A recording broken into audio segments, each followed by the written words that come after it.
In the 1970s, blockbuster horror films like The Exorcist and The Texas Chainsaw Massacre shocked audiences worldwide.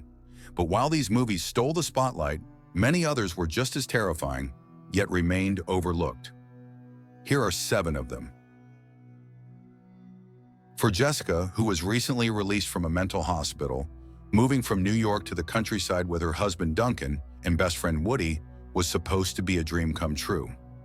They don't suspect that the farmhouse they bought has a morbid history, and there's something very wrong with the townsfolk.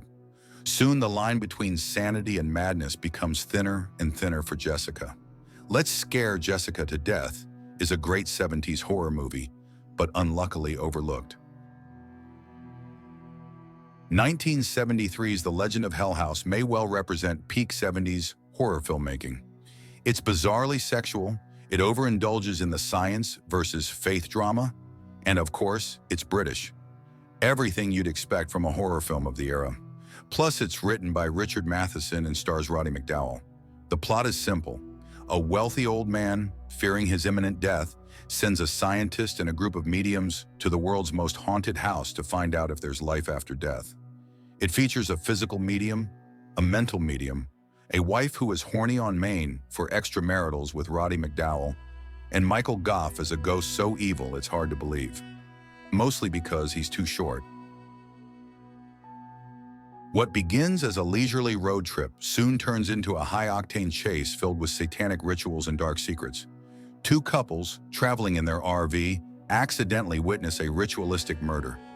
Now, with a sinister cult of devil worshippers on their trail, their fight for survival begins. If you love adrenaline-fueled horror with a touch of cult conspiracy, buckle up for Race with the Devil. The story follows the Rolfe family as they move into a sprawling, yet eerily decaying mansion for the summer. The catch? They must care for the house's mysterious elderly matriarch who lives in a forbidden upstairs room. As the family starts to unravel, the house itself seems to exert a dark influence, feeding off their misery. What makes Burnt Offering so chilling is its relentless sense of inevitability. The film thrives on psychological tension, gradually building a suffocating dread as the house's malevolent power becomes undeniable. Karen Black and Oliver Reed deliver standout performances as the doomed couple, while Bette Davis adds gravitas in a rare supporting role. Unlike traditional vampire tales, the protagonist of Martin isn't actually a vampire. He just believes he is.